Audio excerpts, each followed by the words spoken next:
J'ai une mission difficile aujourd'hui, très difficile. Est-ce que tu te souviens, il y a 1 an, quand je suis passé dans le Cantal sous la pluie, j'étais gelé, trempé. Je me suis arrêté dans un village dont je n'ai pas dit le nom, volontairement parce qu'on me l'a demandé. Et là, j'ai rencontré Paul avec sa collection de motos, toutes plus incroyables les unes que les autres. Et si j'ai pas dit le nom, c'est parce qu'il voulait pas qu'on sache le nom du village, c'est parce qu'il voulait pas qu'on sache où se trouvait sa collection. Cette année, j'espérais retourner voir Paul, presque à la même époque. Nous sommes en avril, j'y étais allé mi-mars. Il y a 1 mois de décalage, ça fait 1 an et 1 mois. J'espérais repasser par le Cantal et revoir Paul. Le Cantal, j'y suis presque. Là, je vais sortir de l'Aveyron, je vais rentrer dans le Cantal, passer par Aurillac et retourner au village en question. Mais Paul ne sera pas là. Il est plus parmi nous, malheureusement. C'est pour ça que je dis que j'ai une mission un peu difficile aujourd'hui. Je le sais parce que je suis en contact avec son fils Clément qui a découvert les 2 vidéos que j'ai faites avec son père. Il y en a une sur la collection de motos et il y en a une sur le Citroën Type H qu'il était en train de restaurer et qu'il a démarré pour moi. Je vais te mettre les raccourcis en haut si tu ne les as pas vus. La première, la vidéo sur la collection de motos, ça n'est pas juste une vidéo là-dessus, c'est la vidéo de mon voyage et donc à travers le Cantal et où je suis tombé totalement par hasard sur Paul. Donc c'est au milieu de cette vidéo-là. Pour la petite histoire, donc il pleuvait, il faisait froid et la batterie de mon téléphone a fini par me laisser tomber à cause du froid, donc je me suis retrouvé sans GPS. J'ai suivi les panneaux camping municipal, un premier qui était fermé, un deuxième qui était ouvert. Là je suis allé à la petite épicerie du village pour acheter quelque chose à manger pour le soir parce que j'avais strictement rien. J'ai demandé mon chemin, je suis tombé sur Paul que je ne connaissais pas encore, qui m'a dit où se trouvait le café épicerie. C'est un café qui fait petite épicerie en même temps. Le lendemain, je suis retourné là-bas prendre un café parce que je me suis dit c'est à 300 mètres du camping, c'est pas la peine que je sorte ma cafetière et mon réchaud. Je l'ai revu et on a commencé à discuter moto et c'est quand j'ai dit que je voyageais à moto qu'il m'a ouvert les portes de sa collection. Donc vraiment un hasard complet. Malheureusement, je ne le reverrai plus, mais il y a tout de même une bonne nouvelle dans tout ça. Donc je te l'ai dit, je suis en contact avec son fils qui a découvert mes vidéos, qui m'a proposé de refaire une vidéo sur la collection de son père, parce que contrairement à ce qui se passe souvent dans les histoires d'héritage où on vend, on morcelle, on se débarrasse, là c'est pas le cas. Non seulement il ne veut pas vendre la collection de son père, mais en plus de ce que j'ai compris, il veut la faire vivre, il veut la faire évoluer, il veut la faire grandir. Et ça m'intéresse beaucoup. Je suis sûr que ça va te plaire aussi. Donc moi je suis en route pour ce petit village dans le Cantal. Et on va rencontrer Clément. Je pense qu'on va revoir la collection de Paul.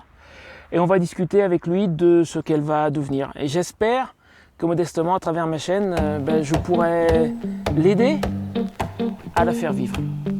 Allez, on y va. Well, I saddled up my shoes, headed out at dawn. Yeah, I saddled up my shoes, headed out at dawn.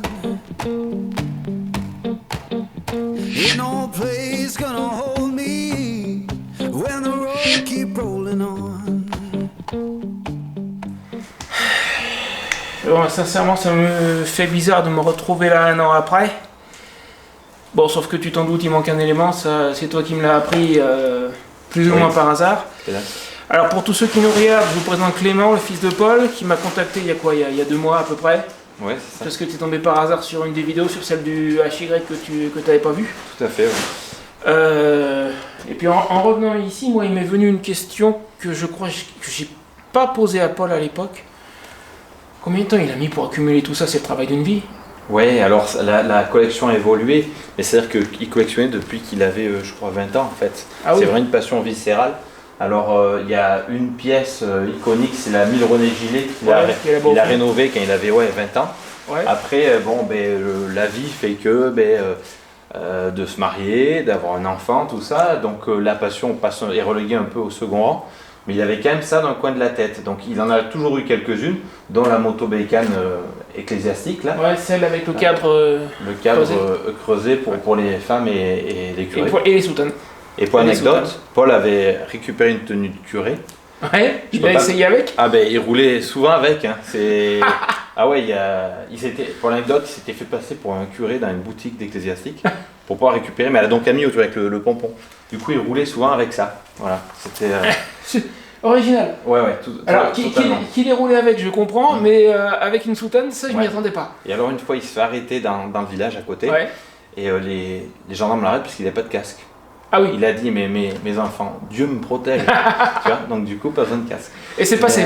Et c'est passé. C'est bon, le personnage permettait que certaines choses passent. Et alors, du coup, celle-ci, il les a toujours gardées. Et puis, la passion, du coup, était toujours dans le coin de la tête. Et puis il y a, je crois, une quinzaine d'années, il s'est mis à en racheter comme ça. Alors acheter, revendre, parce que c'est ça qui était collectionneurs sympa. Voilà, d'échanger, de rencontrer d'autres passionnés. Et il roulait surtout avec la 1200.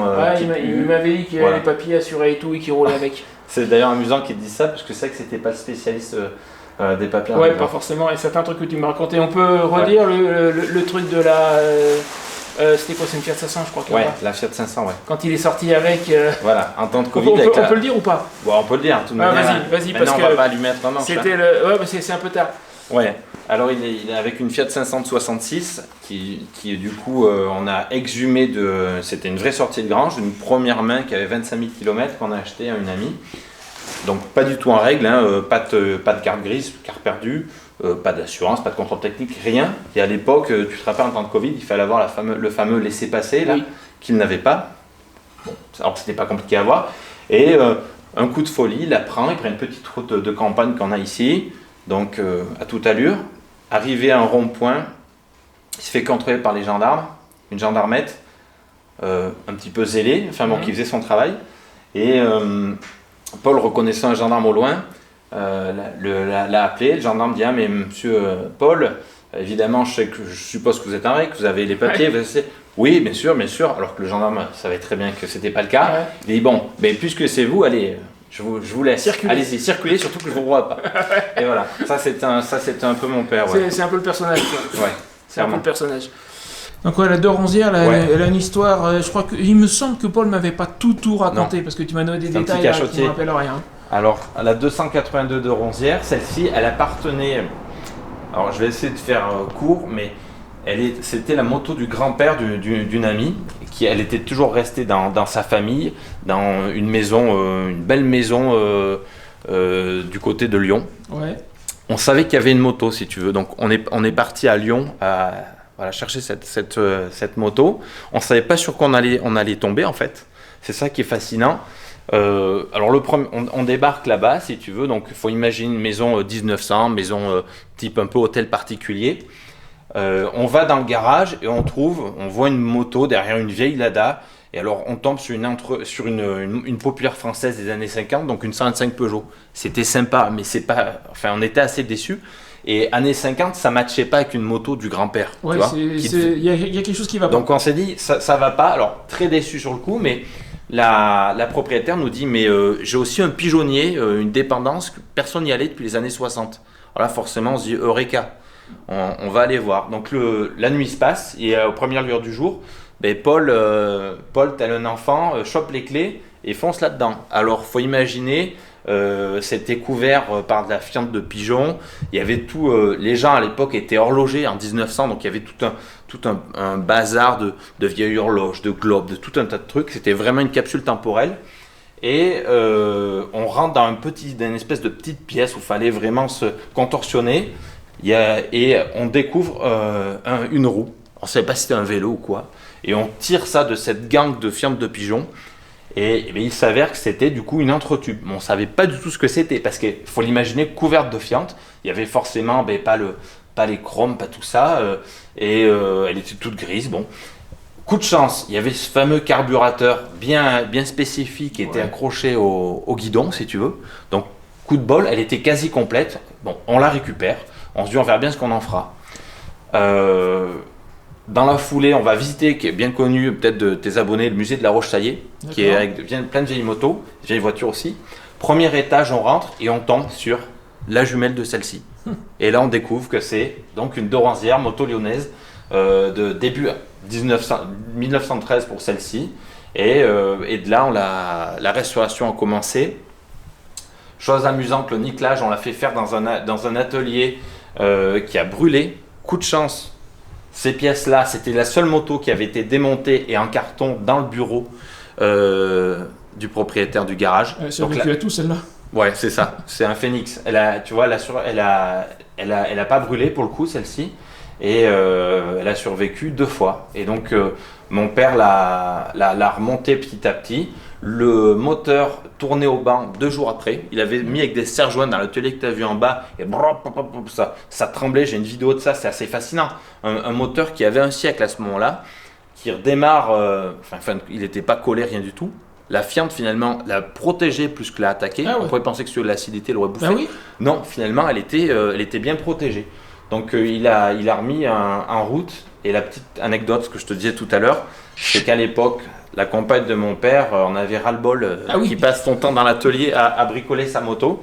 Donc, ce qu'il a fait, c'est véridique. Il a fait un trou dans le placo de sa chambre. Il a accroché un espèce de palan avec des sangles aux entrées, donc aux pièces de charpente.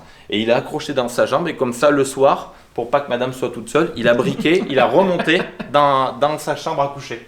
Donc celle-ci, elle a vraiment une histoire particulière. Et on y est super attaché. Et surtout, ça fonctionne, c'est ça qui est fou. Je peux te dire qu'une moto qui repète 100 ans après, c'est quelque chose de fascinant. Et ça court pas les rues. Non, ça court pas les rues. Coup de bol, ce qu'il disait dans la première vidéo, d'avoir retrouvé un pot d'échappement. Ouais. Mais du coup, on a une moto qui est complète et qui a une vraie histoire. Et ça, pour le coup, c'est une vraie valeur ajoutée, une vraie anecdote de passionné. Et puis tu me disais tout à l'heure que s'il n'y avait pas eu le carbu, là, par contre, ça aurait pas été la même histoire. Ah, ça aurait été plus complexe. C'est une vraie pièce particulière. Je me demande si c'est du bronze ou quelque chose comme ça. C'est une pièce à refabriquer qui a été compliquée. Et surtout sans avoir de modèle. Alors après, on s'est renseigné, on a retrouvé des modèles, etc. Mais au départ, vraiment, je te jure que c'était la super découverte. Et voilà, on en est fiers de celle-ci. Et si j'ose m'exprimer ainsi, elle a eu ce qu'elle méritait. Ouais, on peut dire ça. Alors du coup, Clément, cette collection où les machines sont toutes plus étonnantes les unes que les autres, qui ont toutes certaines leur petite histoire, en tout cas, comme celle qui s'est retrouvée au fond d'un pigeonnier, je crois, que Paul m'en avait parlé à l'époque. Qu'est-ce qui va en advenir? Alors, j'ai déjà une petite idée, je précise, je l'ai dit dans l'introduction, mais très souvent dans les héritages, on vend, on morcelle. Je crois que c'est pas ça qui l'attend. Non. Pas du tout. Non. Paul était vraiment viscéralement attaché à ça. Dans le coin, souvent quand on parle de Polo, c'est Polo et ses motos. Ouais. Et moi j'ai à cœur de faire perdurer ça parce que c'est un bout de son histoire. Il en parlait vraiment avec le cœur, on voit bien dans la vidéo.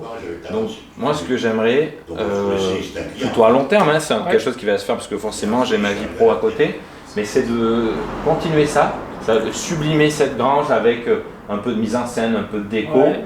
Moi j'ai aussi une passion, je te l'ai dit, pour les voitures anciennes. On a l'avantage d'avoir ce pont sur lequel on peut éventuellement en présenter une, faire tourner un peu et voilà, continuer ça. Il avait évidemment beaucoup d'amis dans la vieille moto sur qui je peux compter pour des fois les faire tourner parce que alors pour le coup moi je suis pas familier de faire démarrer ne serait-ce que la 1000 René Gillet ou la 750 Nimbus, mais avec eux voilà je peux m'initier un peu plus à ça parce que j'ai eu la chance qu'ils me renseignent sur ces bécanes. Donc je sais, tu vois, je t'en ai parlé un petit peu, je connais à peu près toute l'histoire de chacune.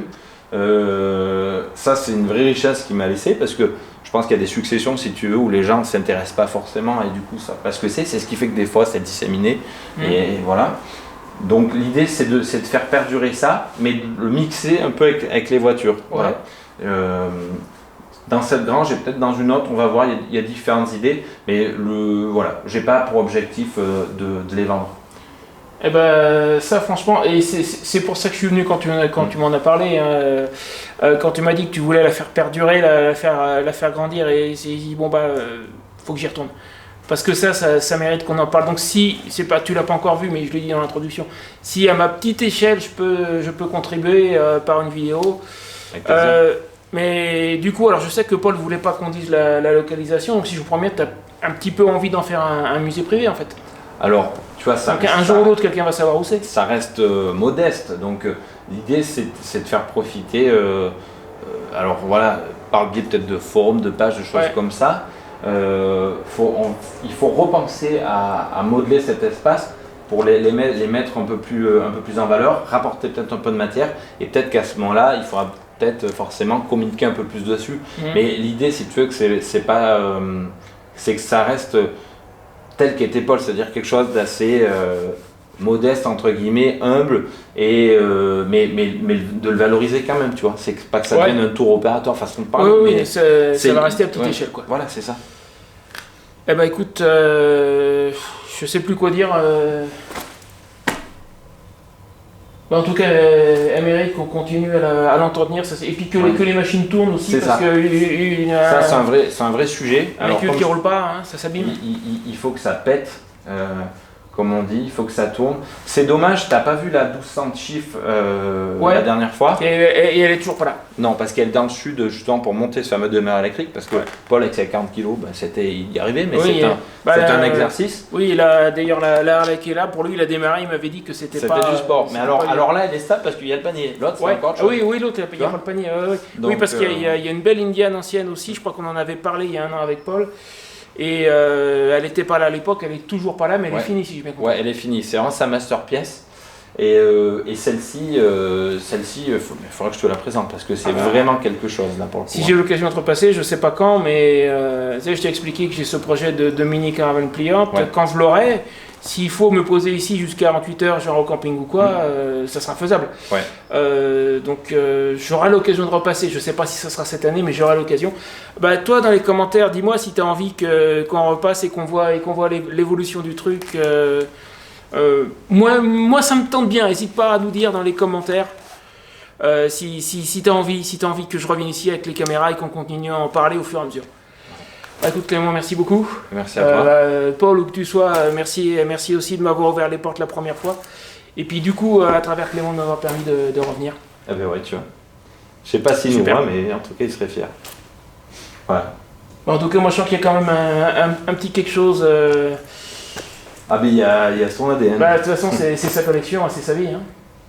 C'est clair, c'est lui, c'est tout lui. C'est pour ça qu'il faut que ça perdure. Voilà. Je suis d'accord, je suis 100% d'accord. Et j'ai à cœur de ramener cette 1200 parce que vraiment, c'était sa pièce maîtresse qu'il avait fait venir des États-Unis, tout comme celle-ci, qu'on avait importée, qu'on avait attendue. On avait suivi le bateau en ligne. Donc voilà, j'aurais hâte de te la montrer. Et pour le coup, comme elle aura un démarreur électrique, je pourrais la démarrer moi-même. Ah bah oui, et je pourrais même la rouler. C'est plus facile. Voilà. Avec le démarreur électrique, c'est sûr que c'est plus facile. Et je ferai en sorte qu'elle soit en règle. C'est bien ça. Ouais, ça va changer. C'est bien. Ouais, merci beaucoup. Mais merci à toi. Eh ben, quelle série d'événements improbables quand même. D'abord, il y a un an, moi qui m'arrête dans ce petit village du Cantal, alors que j'étais pas censé m'arrêter là. Le fait que je tombe sur Paul au café, le fait qu'il accepte de m'ouvrir les portes de sa collection privée. Et puis, plus récemment, que Clément tombe sur ma vidéo de la camionnette du HY là, qu'il connaissait pas et que du coup, il me contacte pour me proposer de revenir. Tout ça aurait pas dû se faire au final. Bon, mais sincèrement, je pense que tu seras d'accord avec moi, j'aurais eu tort de ne pas y aller cette année, franchement. Alors écoute, quand j'aurai des nouvelles de la part de Clément, suivant ce qu'il va faire, comment ça va se passer, je te tiendrai au courant. Si j'ai l'occasion d'y retourner peut-être à l'automne en redescendant, c'est pas sûr, mais si j'ai l'occasion, au pire, ça sera l'année prochaine. Bref, voilà, s'il se passe des choses au niveau de cette collection, si un jour il devient possible éventuellement de la visiter, ou s'il y a des photos qui paraissent, je te tiendrai au courant sans hésiter. J'imagine que tu vas vouloir que je te tienne au courant, mais n'hésite pas à me le dire dans les commentaires pour me le confirmer. Mais je suis à peu près certain que oui. En attendant, tel que tu me vois, je suis en route vers chez Julien, tu sais, pour le projet de mini caravane pliante. Là, je suis chez mon ami Pierre-Yves, à côté de Limoges. Demain, pour moi, alors pas demain quand tu verras la vidéo, là nous sommes dimanche. Donc moi, demain lundi, c'est direction Tours, rencontrer un autre abonné que je ne connais pas encore. Mardi, je repasse au Mans chez mon ami Bertrand pour quelques jours, notamment pour faire la maintenance de Fan-le-Vent. On a pas mal de choses à faire dessus. Et quelques jours plus tard, je serai chez Julien. En attendant, si tu veux te rafraîchir un petit peu la mémoire ou si tu n'es pas au courant du projet de construction d'une mini caravane pliante pour moto, je te mets juste là la vidéo que j'ai faite avec Julien à l'automne dernier. Avant de descendre vers le sud, je tenais absolument à le rencontrer, j'y suis allé, donc la vidéo est juste là. Et pour rappel, quand on aura fini, moi je vais publier gratuitement les plans, la liste de matériaux, les instructions, enfin tout pour que tu puisses t'en construire une toi-même si jamais l'envie t'en prenait. Abonne-toi si tu n'es pas encore abonné et je te dis à la semaine prochaine.